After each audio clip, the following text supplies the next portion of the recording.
Well, recently I was driving in the car with my kiddos, and if you guys don't know it yet, eventually as your kids get older, you become a glorified Uber driver, and you just take them from place to place because their social calendar gets more full than your social calendar. And so it is not unusual for me to just be driving kids place to place. And recently, last week, in fact, I was doing that. I was driving some kiddos in my car, and all of a sudden, it got really, really quiet. And as a mom, you know, too quiet is not good. So I started trying while I was driving to kind of just casually look behind me to try to figure out what was going on. And my son said, "What are you doing?" And I said, I was just trying to figure out what you guys were up to. You guys weren't talking because him and his buddy were sitting behind me. I said, "You guys aren't talking at all." And his buddy says, "Mrs. Winter, that's not something boys really do. That's more of a girl thing." And I thought that is just the perfect representation of one of the differences between raising sons and raising daughters, between boys and girls. And it's something that even at a very young age, kids can start to recognize that there are some differences between little boys and little girls. And if you, like me, get the privilege of raising both sons and daughters, then you know that each of them have their own unique challenges and their own unique joys. And what I want to talk about today is to think through how we can honor those differences that exist between our little boys and our little girls. And to not only think through how we can celebrate those differences, but also think through how they may impact our parenting decisions. And if we're going to do that, the first thing that we need to do is point one. We need to acknowledge that boys and girls are different. Acknowledge that boys and girls are different. This may seem obvious, but I think it is worth stating. Just like my friend's buddy stated it in the car, there are some differences between little boys and little girls. And I want us to consider at least 3 ways that they are different as we start acknowledging that they are not the same. The first, and probably the most obvious, is physically. Boys and girls obviously have anatomical differences. God did not create them in the same way, give them all the same parts and all the same equipment. And not only that, but they will grow up to be physically different too.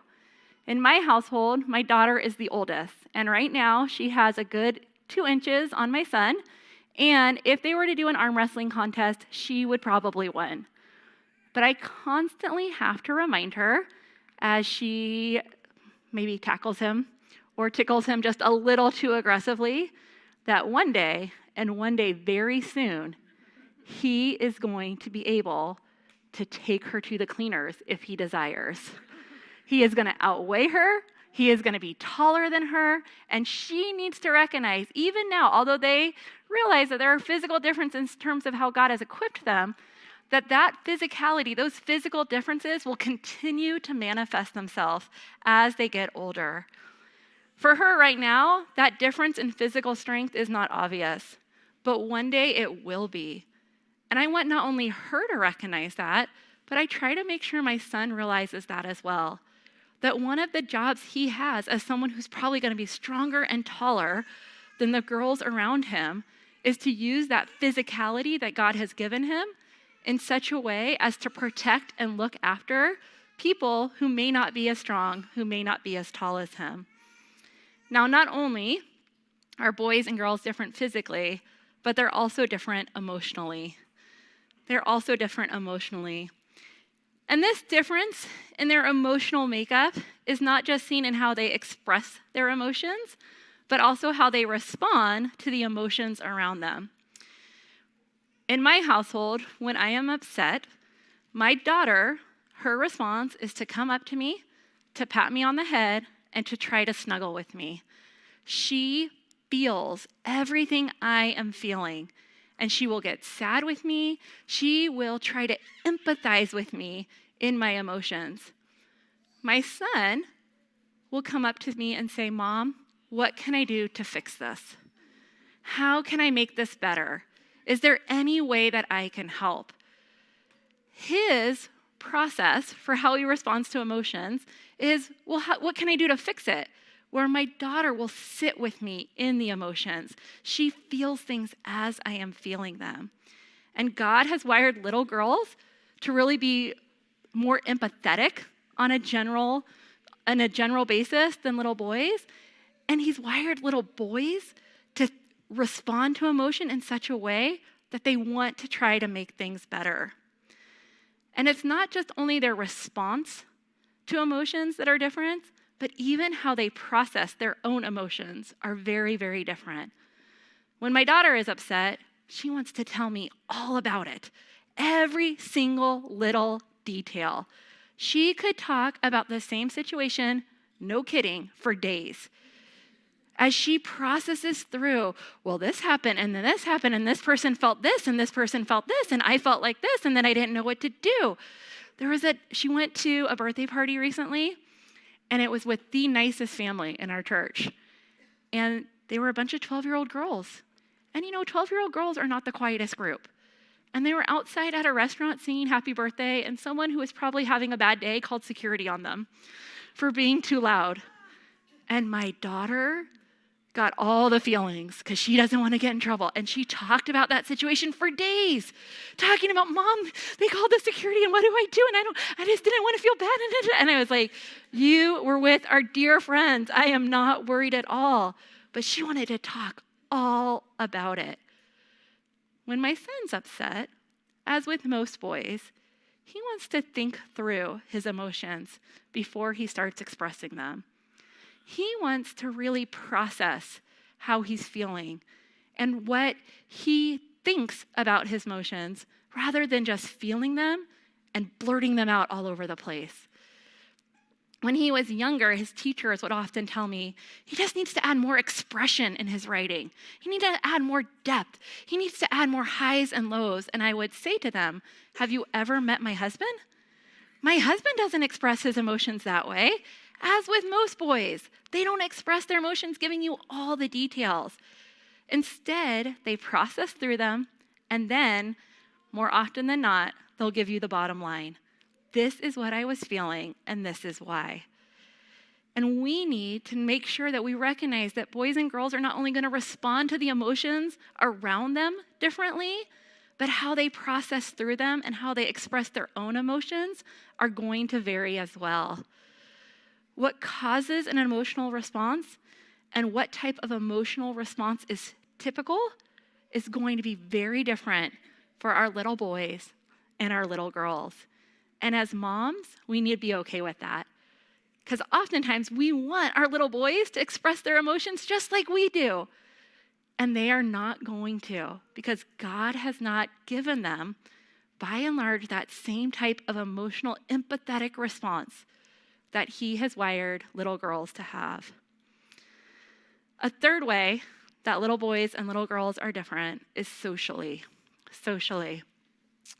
My son is very blessed in that he has a best bud that he has known pretty much since the day he was born. They are 10 days apart, and they have been friends since they were both born. We were in the same small group together. They've grown up together. They've always had each other. And they're quite comical when you see them, if you ever see them on campus, because they look like opposite ends of the spectrum.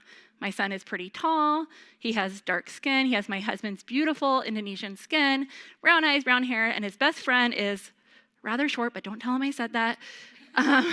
Blonde hair, blue eyes, they're just opposite end of the spectrum. But they love being together. Every week I get asked, are we going to their house or is he coming to our house? But what's funny about that is when they hang out at either of our houses, they'll play together, and then if one of them's like, hey, I want to go jump on the trampoline, they'll leave and go jump on the trampoline. And if one of them's like, hey, I want to go color, they'll leave the Legos that they were building and they'll go color. And both of them are totally okay with that. When my daughter has her friends over, they are joined at the hip and they talk the whole time. And they catch up on everything. And their interactions with their friends are very, very different. And how they value relationships and how they respond to their friendships around them are very different. Another way that they're different is my daughter and her friends, as with most girls, can sit and chat maybe string a few beads on a thread and be perfectly okay. The boys that come over, they are active. They are always doing something. And their relationships are centered around doing something, not so much the talking, but the fact that we built this together, or we played this together, or we conquered this world on Minecraft together. Whatever it is, they are doing something active. And it's that activity that is foundational to their friendships. Now, these are 3 ways that boys and girls are different. And I think it's important for us to acknowledge it. And given some time, you could probably think of some more ways. But one of the things that I did as I was preparing to talk to you guys today is I asked moms who had sons and daughters, I said, what would you say is the differences between raising boys and raising girls?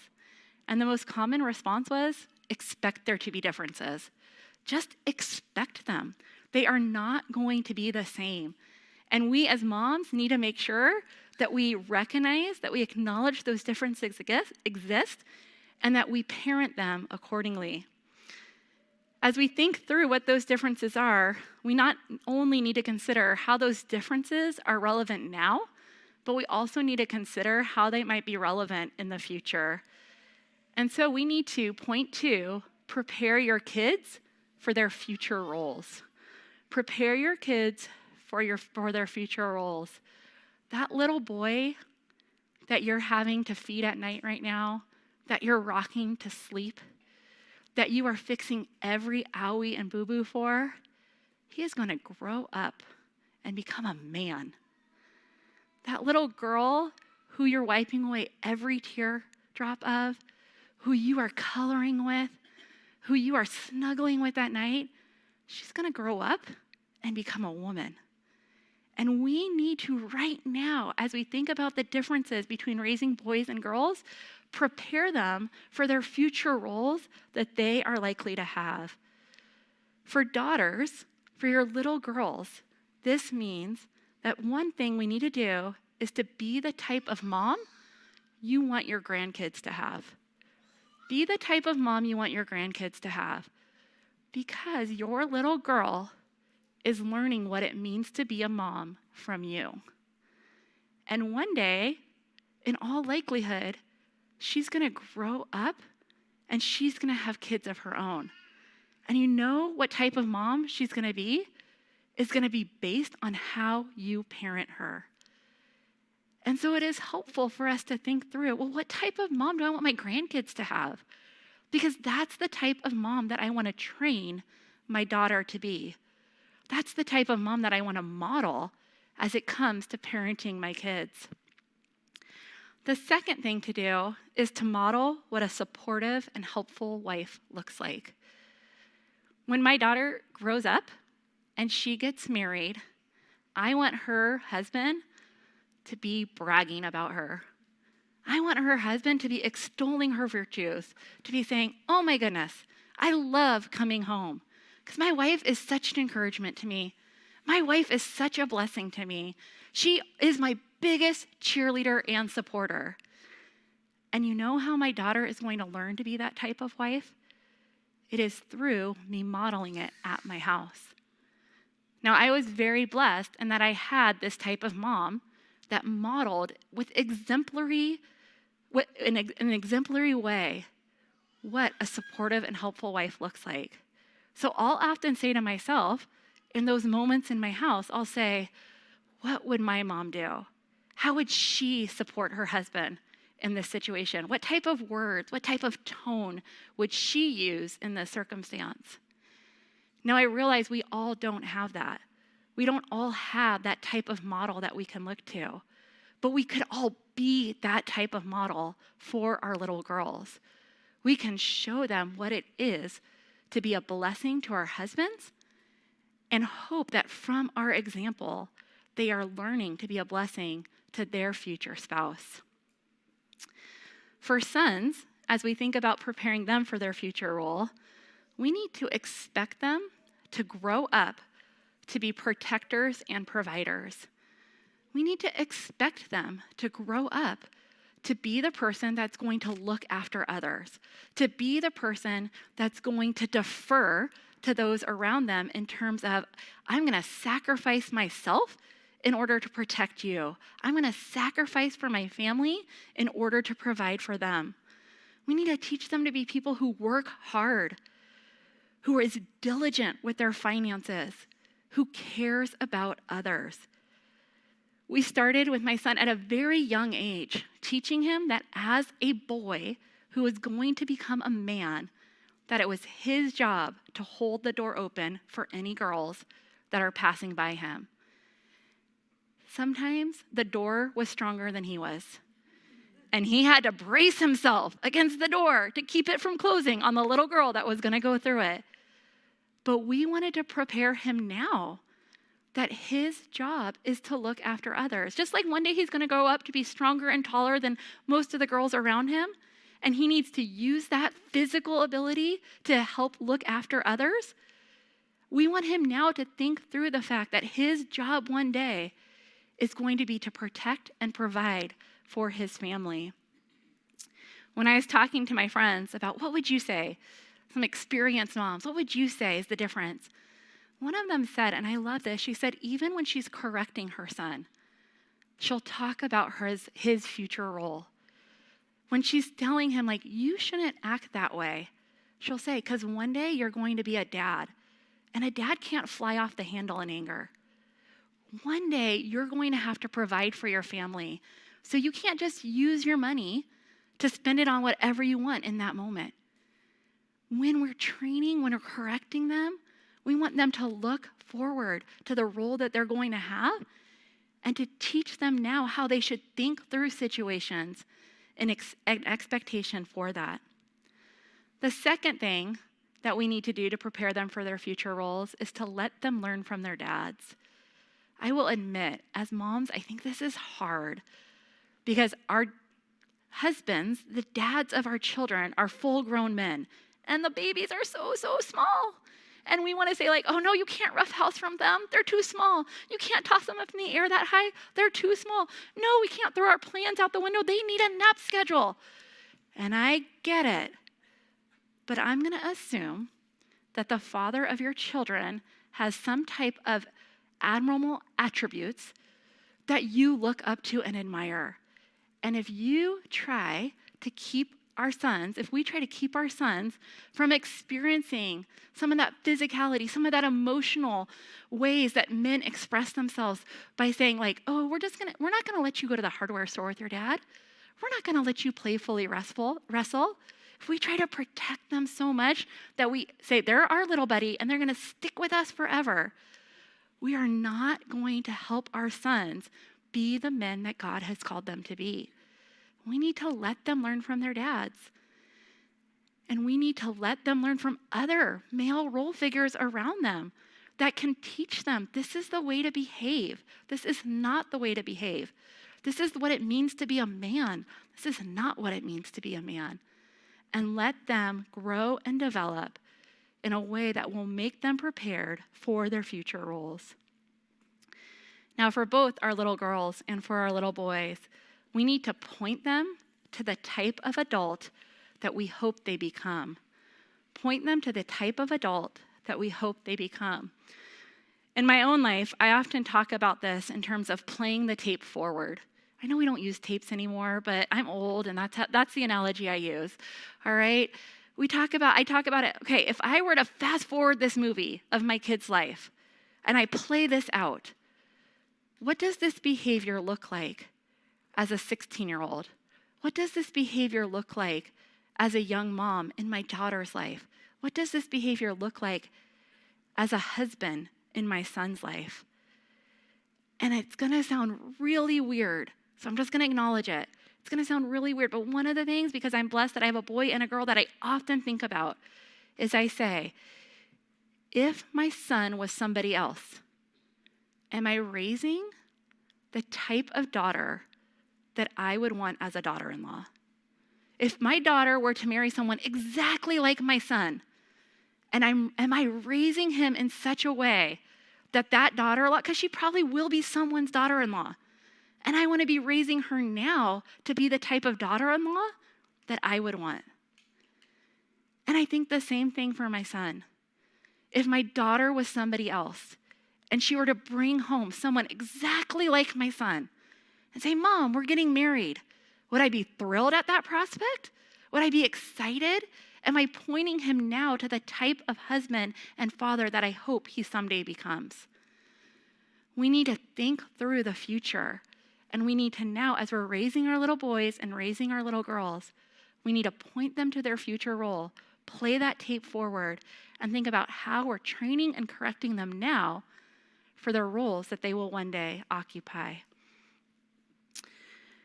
Statistically, our little boys are going to grow up to be someone's husband and someone's dad. Our little girls are going to grow up to be someone's wife and someone's mother. And we need to be preparing them now for those roles.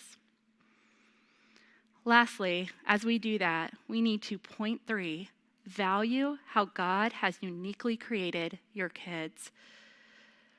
Psalm 139 tells us that every person that God has created, he has fearfully and wonderfully made. Every little boy and every little girl has been fearfully and wonderfully created by our good God. And we need to honor how God has created our kids. Now, in one sense, this is true on an individual level. One of the things I texted one of my friends, and she has 3 boys and 1 girl, and she's like, we need to remember that not all our boys are going to be the exact same, and not all our little girls are going to be the exact same. There are going to be differences even within each gender. But it's also true that we need to recognize God has created our little boys in unique ways to become little men and then grown men. And God has created our little girls in unique ways to become young women and then grown women. And we need to value what makes our little girls, and what makes our little boys. We need to celebrate what makes our sons boys, their physicality, their desire to protect and help, their relative emotional stability that is characteristic of young men. We need to value what makes our daughter a girl, that emotional awareness, that empathy and sympathy that she has, the appreciation of beauty. My daughter, when she was little, we had to give her a rule about how many headbands she could wear because she just loved everything that sparkled. And she, no kidding, would put 6 headbands on so she could sparkle. You know what? That is an appreciation for beauty that I want to cultivate in her. Thankfully now we don't have to have the same rule, but she still loves beautiful things. She'll be the one who will go out to our garden and she'll pick flowers and decorate our house with the flowers in our garden. And I want to celebrate that God as a little girl has given her the ability to appreciate and want to share beauty with those around her. How God has created our little boys and created little girls differently is a gift. And we should want to celebrate what makes our sons boys and what makes our daughters girls. And then to help them learn how to exercise, how to use those differences in productive and honoring ways. Last week, I was talking to my husband, and he was telling me that one of his coworkers was out of the office. And I was like, oh, like unexpectedly. And I said, oh, why was she out of the office? And she said, well, this coworker has 2 sons. Her youngest son ate rocks. So they had to go to the emergency room. It's like, well, that makes sense. If you ingest rocks, you're going to probably have to go to the emergency room. His other coworker, who has 2 little girls, said, oh, I'm glad I only have daughters. Because she realized the likelihood that she would have to go to the emergency room for someone eating rocks in her family is probably pretty slim. Because that inclination to play in the dirt and to ingest sharp, hard materials is much more characteristics of little boys than little girls. And we can certainly understand my husband's coworker's inclination at the moment to be glad that she only had daughters. But hopefully, if we ever have that thought, it is a fleeting one, and that we celebrate whoever God has entrusted us into our care. That we celebrate our little boys for the boys that they are, for how God has created them. And we honor and celebrate our little girls for how God has created them. And that ultimately, We honor and celebrate what makes each of them different and unique, fearfully and wonderfully created by our good God. Thank you.